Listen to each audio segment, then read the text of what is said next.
आज के दौर में आप अच्छी तरह जानते हैं कि बिटकॉइन को लेके लोगों में एक बड़ी दिलचस्पी है और रुझान भी है। और अमेरिका में जब नई सरकार बनी उसके बाद बिटकॉइन मार्केट ने जिस प्रकार से बूम आया, जिस प्रकार से मार्केट में उछाल देखने को मिला, हालांकि अभी थोड़ा नीचे है, तो वो एक बड़ा सरप्राइज था और लोगों ने बहुत अच्छा पैसा कमाया। आज आपको ज्योतिष के उस सूत्र के हिसाब से बताएंगे कि ज्योतिष के कौन से ऐसा सूत्र है कि अगर आप बिटकॉइन जैसी मार्केट में अगर एंट्री करना चाहें, उसके लिए क्या आपका चार्ट, आपकी कुंडली आपको सपोर्ट करती है या नहीं करती है। इसके लिए बस आपको एक सूत्र याद रखना है। आपको अपने कुंडली का जो 11वें नंबर का भाव है, इस भाव पे आपको ध्यान देना है और दूसरा आपको 8 नंबर के भाव को देखना है। और आपको ये भी देखना है कि उस आपकी कुंडली में राहु देव की पोजीशन क्या है।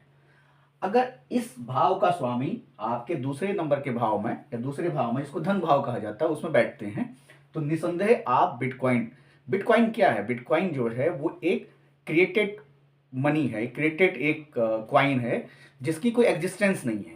तो इस हाउस के, इस भाव के जो सब लॉर्ड होते हैं उनको राहुदेव है। और राहुदेव अगर चाहें, और इस कलयुग में राहुदेव ही एक ऐसे हैं जो आपको कभी भी राजा बना सकते हैं। जैसे बिटकॉइन है, जिन्होंने आज से 4 साल पहले, 5 साल पहले बिटकॉइन खरीदे हैं, आज वो राजा हो चुके हैं, उनके पास अरबों की संपत्ति आ चुकी है। और अगर आपका ये भाव बहुत स्ट्रॉन्ग है तो आप बिटकॉइन में निसंदेह एंट्री कर सकते हैं और आप पैसा लगा सकते हैं।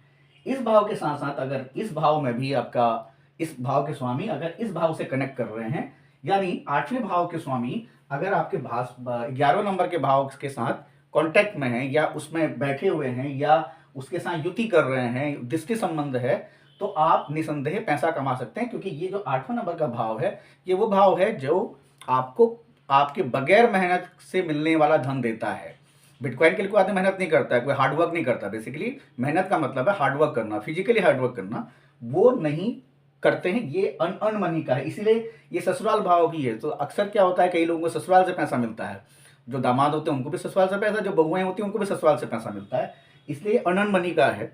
तो आपका इस भाव को भी देखना पड़ेगा। और ये दोनों भाव मजबूत अगर होते हैं और आपके 11वें भाव के स्वामी अगर आपके दूसरे भाव में बैठे हुए हैं, तो निसंदेह आप बिटकॉइन में पैसा लगा सकते हैं। बस राहु देव की पोजीशन देखिए, अगर राहु देव यहाँ बैठे हुए हैं तो निसंदेह आपको पैसा मिला, अगर राहु देव यहाँ बैठे हैं तो भी आपको पैसा मिलेगा।